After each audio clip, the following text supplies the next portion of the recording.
Hello ನಮಸ್ಕಾರ. RCB ತಂಡಕ್ಕೆ ಹೊಸ ಆಲ್ರೌಂಡರ್ ಎಂಟ್ರಿ ಆಗಿದೆ. ಭಾರತದ ಆಲ್ರೌಂಡರ್ ಎಂಟ್ರಿ ಬರೋಬ್ಬರಿ 7 ಕೋಟಿ ಮೊತ್ತಕ್ಕೆ RCB ಅವ್ರನ್ನ ಖರೀದಿ ಮಾಡಿದ್ದಾರೆ. ಯಾರು ಅಂತ ನೋಡೋಣ ವಿಡಿಯೋದಲ್ಲಿ. ಅದಕ್ಕೂ ಮೊದಲು ಚಾನಲ್ಗೆ ಹೊಸಬರಾಗಿದ್ದರೆ ದಯವಿಟ್ಟು ಸಬ್ಸ್ಕ್ರೈಬ್ ಮಾಡಿ.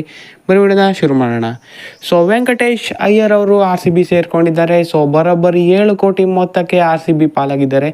ಸೊ 16 ಕೋಟಿ ಪರ್ಸ್ ಅಮೌಂಟ್ ಇದ್ರೂ ಕೂಡ 7 ಕೋಟಿ ವೆಂಕಟೇಶ್ ಅಯ್ಯರ್ ಅವ್ರಿಗೆ ಇನ್ವೆಸ್ಟ್ ಮಾಡಿದ್ದಾರೆ RCB ತಂಡ.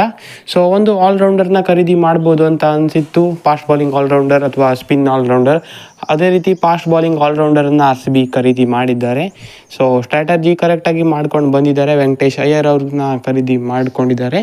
ಸೊ ಈ ಬಾರಿ ಕೂಡ ವೆಂಕಟೇಶ್ ಅಯ್ಯರ್ಗೆ KKR ವರ್ಸಸ್ RCBನೇ ಬ್ಯಾಟಲ್ ಬಂದಿತ್ತು. ವೆಂಕಟೇಶ್ ಅಯ್ಯರ್ ಅವ್ರನ್ನ ಖರೀದಿ ಮಾಡೋದಕ್ಕೆ RCB ವರ್ಸಸ್ KKR ಮೆಗಾ ಆಕ್ಷನಲ್ಲೂ ಕೂಡ RCB ವರ್ಸಸ್ KKR ಆಗಿತ್ತು.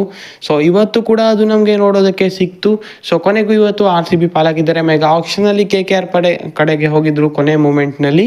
ಇವಾಗ ಕೊನೆ ಮೂಮೆಂಟ್ನಲ್ಲಿ RCB ಪಾಲಾಗಿದ್ದಾರೆ. ಒಂದು ಒಳ್ಳೆ ಅಡಿಷನ್ ಅಂತಲೇ ಹೇಳ್ಬೋದು. ಸೊ ಕ್ರಿಟಿಸೈಸ್ ಮಾಡೋ ಹಾಗೇ ಇಲ್ಲ, ಯಾಕಂದರೆ ಹೋದ ಇಯರಲ್ಲೂ ಎಲ್ಲ ಪ್ಲೇಯರ್ ಬಗ್ಗೆ ಕ್ರಿಟಿಸೈಸ್ ಮಾಡಿದ್ರು ತುಂಬಾ ಜನ, ಆದರೆ ಟ್ರೋಫಿ ಎತ್ತಿದ್ರು. ಸೊ ಹಾಗಾಗಿ ಏನು ಕಡೆಗಣಿಸೋ ಹಾಗಿಲ್ಲ ಟೀಮನ್ನು. ಸೊ ಯಾವಾಗ ಹೇಗೆ ಫಾರ್ಮ್ ಇರುತ್ತೆ ಪ್ಲೇಯರ್ಸ್ ಅಂತ ಹೇಳೋಕ್ಕಾಗಲ್ಲ. ವೆಂಕಟೇಶ್ ಅಯ್ಯರ್ ಈ ಬಾರಿನೇ ಸಖತ್ತಾಗಿ ಫಾರ್ಮ್ಗೆ ಬಂದರೆ ಹೇಗಿರುತ್ತೆ, ಸಖತ್ತಾಗಿರುತ್ತೆ. ಸೊ 7 ಕೋಟಿ ಮೊತ್ತಕ್ಕೆ RCB ತಂಡಕ್ಕೆ ವೆಂಕಟೇಶ್ ಅಯ್ಯರ್ ಎಂಟ್ರಿ ಕೊಟ್ಟಿದ್ದಾರೆ. ಸೊ ಏನನ್ನಿಸ್ತು ನಿಮಗೆ?